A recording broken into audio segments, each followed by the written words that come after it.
जी हाँ, America, Iran और Oman तेल व्यापार के लिए अहम हॉर्मूज को फिर से खोलने के लिए एक समझौते के करीब पहुंच गए हैं, ऐसा माना जा रहा है और इस बात का ऐलान आज होगा।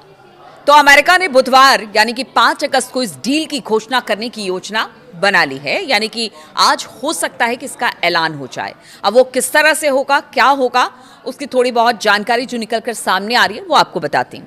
ये रिपोर्ट अमेरिकी न्यूज वेबसाइट एक्सियोस के हवाले से छापी गई है।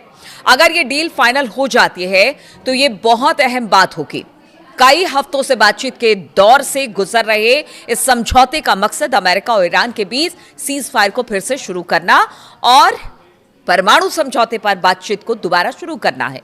हॉर्मूज को फिर से खोलना बातचीत के मेज पर लौटने की दिशा में पहला कदम साबित हो सकता है। एक्सियोस की इस रिपोर्ट के अनुसार जिस समझौते पर बातचीत चल रही है उसके तहत हॉर्मूज स्ट्रेट में ओमान और ईरान के बीच 60 दिनों की अस्थायी व्यवस्था की जाएगी, जिसे आगे बढ़ाया भी जा सकता है। इस स्ट्रेट से अरब सागर की ओर जाने वाले सभी जहाजों का आवागमन ईरान के साथ तालमेल बिठाकर ओमानी जो पूरा जल क्षेत्र है उससे होकर दक्षिणी लेन से होगा। इस 60 दिनों की जो पूरा ड्यूरेशन 60 दिनों का होगा, इस दौरान कोई टोल या फिर शुल्क नहीं लिया जाएगा जैसा पहले तय हुआ था। बताया जा रहा है कि अब भी वही बात हो रही है। दोनों देश 30 दिनों के भीतर हॉर्मूज के बीच वाली जो लेन है यानी कि मीडियम लेन से नौसैनिक जो बारूदी सुरंगे यानी कि नेवल माइंस जो बिछाई गई थी उसको हटाने का काम करेंगे। बीच वाली लेन साफ हो जाने के बाद उसका इस्तेमाल आने जाने वाले जहाजों के लिए किया जाएगा, लेकिन जहाज ओमान और ईरान के बीच बातचीत से तय होने वाली स्थायी व्यवस्था की शर्तों के तहत ही आ जा सकेगा। यानी कि ये दोनों बताएंगे कि कौन सी रूट से जाना है और जब सहमति बन जाएगी तो उसी रूट से हॉर्मूज स्ट्रेट से जो जहाज है, जो तेल और गैस के टैंकर है, वो यहां से गुजर पाएंगे। अमेरिका और ईरान के बीच जारी युद्ध लंबा खींचने के साथ एक अहम सवाल पीछे छूटता नजर आ रहा है कि देखिए कि जो सवाल के साथ अमेरिका ने ईरान पर हमला किया या इजराइल के कहने पर हमला किया, क्या वो मामला पीछे छूट गया? अब हॉर्मूज ही सबसे बड़ा मामला बनकर सामने आया है। इसलिए कहा जा रहा है कि आज जिस चीज़ का ऐलान होगा हॉर्मूज स्ट्रेट को लेकर कि यहाँ से आप देखिए जो जहाज़ है उनको जाने दिया जाए, ओमान के साथ कुछ सहमति बनाकर और फिर एक मेज पर बैठकर यहाँ से रूट को दोबारा हॉर्मूज स्ट्रेट से शुरू किया जाएगा। ये तो एक बात हो गई।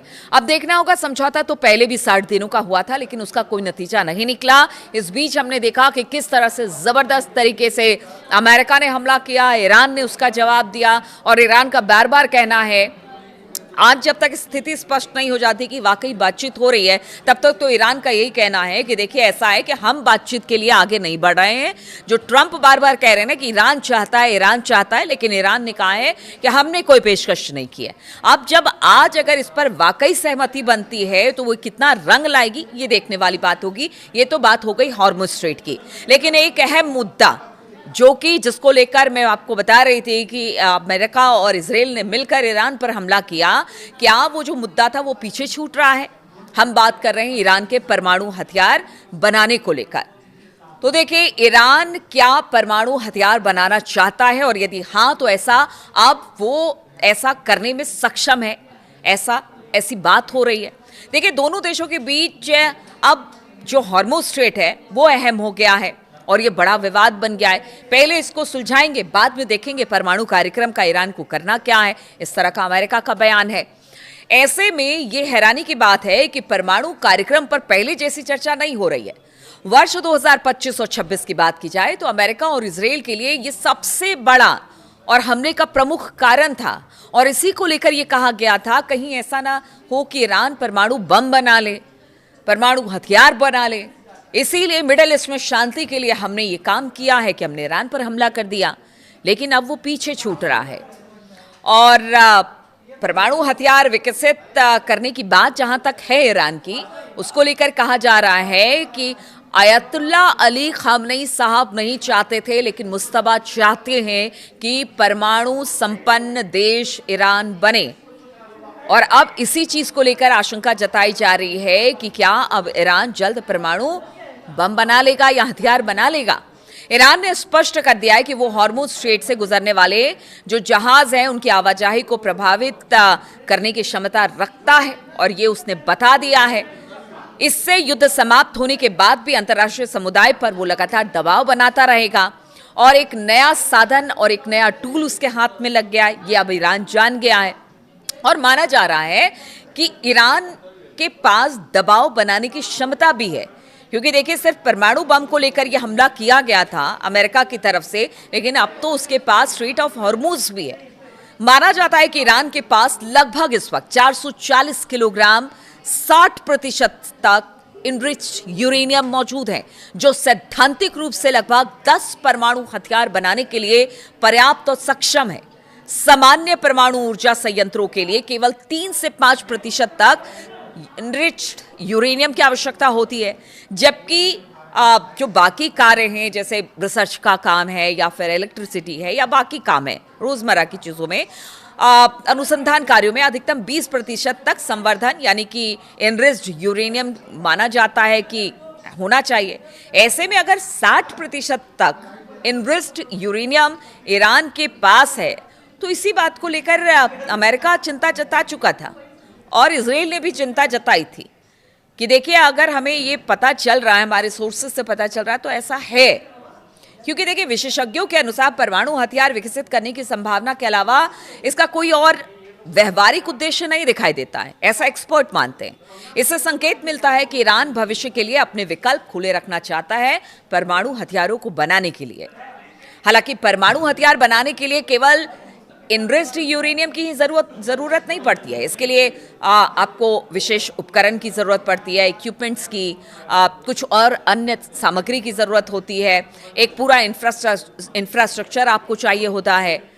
अमेरिका और इजराइल द्वारा ईरान के परमाणु ठिकानों पर जो हमले पीछे हमने देखे फरवरी से लेकर अब तक, वो जो हमले किए गए उसमें तकनीकी क्षमता को कुछ नुकसान तो पहुंचा है, ऐसा ईरान भी मानता है। लेकिन ईरान का कहना है कि उनका परमाणु कार्यक्रम रुका नहीं है। लेकिन विशेषज्ञों का मानना है कि वैज्ञानिक ज्ञान और विशेषता को बमबारी से समाप्त नहीं किया जा सकता है। इस बात पर गौर कीजिए आप भले आप जहां पर मतलब उनका जो परमाणु कार्यक्रम जहां चल रहा था उस जगह को आप तबाह कर देंगे, लेकिन आखिर जिस व्यक्ति को, जिस वैज्ञानिक को इसकी विशेषज्ञता है, यानी जो एक्सपर्ट हैं परमाणु हथियार बनाने में, उनके ज्ञान और उनके एक्सपर्टीज को आप कैसे छीन लेंगे? उसको कोई बमबारी भी नहीं मार सकती है। और इसी बात की चिंता अमेरिका को है। अमेरिका खुफिया एजेंसियों का मानना है कि ईरान के लिए नए सर्वोच्च नेता मुस्तफा खामनेई अपने पिता की तुलना में परमाणु हथियार हासिल करने के प्रति अधिक इच्छुक दिखाई देते हैं, और इसकी वजह से जब तक अमेरिका और इजराइल जमीनी सैन्य कार्रवाई, सत्ता परिवर्तन या लंबे समय तक कब्जे जैसी कार्रवाई नहीं करते हैं, तब तक ईरान के पास भविष्य में परमाणु हथियार विकसित करने का विकल्प बना रहेगा। और इसी बात का डर सबसे ज्यादा अगर किसी को है तो वो है इजराइल, और इसीलिए वो लगातार अमेरिका पर दबाव बनाता रहा है कि अगर अभी ये दबाव हटा लिया गया ईरान के ऊपर से तो हो सकता है वो कभी भी परमाणु हथियार बना ले, जो कि उसके लिए कहीं से भी सही नहीं होगा। और इसी प्रकार यदि ईरान परमाणु हथियार हासिल कर लेता है तो क्षेत्रीय देशों के लिए उसके खिलाफ सैन्य कार्रवाई करना कठिन क्या असंभव हो जाएगा।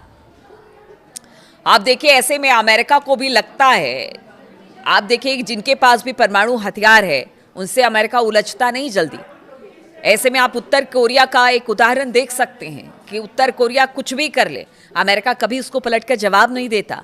अब ईरान को भी लगता है कि समय आ गया है, क्योंकि जिस तरह की दबाव की राजनीति वो पीछे कुछ वर्षों से झेल रहा है, उसको लेकर अब वो और दबाव नहीं झेल सकता। इसलिए वो चाहता है कि अगर इस बार का युद्ध छिड़ा है तो वो निर्णायक हो, चाहे बातचीत के तौर तरीके से निर्णायक हो या फिर हमले के तरीके से, या फिर वो परमाणु संपन्न देश हो जाए, इस तरीके से भी निर्णायक हो। तो इन तमाम बातों को ईरान भी समझता है, और आज जब बातचीत के मंच पर एक बार फिर से ईरान, ओमान और अमेरिका बैठेगा तो देखना होगा कि क्या वाकई हॉर्मुज खुलता है और आगे की बातचीत के लिए नई राह दिखाई देती है। इस पर सबकी नजर होगी, मेरी भी नजर होगी। लेकिन जहां तक बात है कि पहले भी समझौते हुए हैं, समझौते टूटे हैं, हमला हुआ है, तो इस बार भी क्या ऐसा ही होगा? सबके मन में सवाल यही है, लेकिन सब चाहते हैं कि शांति हो और पूरी दुनिया में एक तरह से स्थिरता आए। जो गैस और तेल के संकट हैं, खासतौर पर देखिए सिर्फ गैस और तेल की संकट नहीं है, काफ़ी इंडस्ट्रीज को इस पे नुकसान पहुंच रहा है, दुनिया भर के देशों को इसके नुकसान का अंजाम भुगतना पड़ रहा है। इसलिए सब चाहते हैं कि अब यहाँ से बातचीत का विकल्प खुले और कोई एक नतीजे पर पहुंचा जाए, लेकिन सब यहाँ पर अपना हित देख रहे हैं, चाहे वो ईरान हो, अमेरिका हो, इजराइल हो।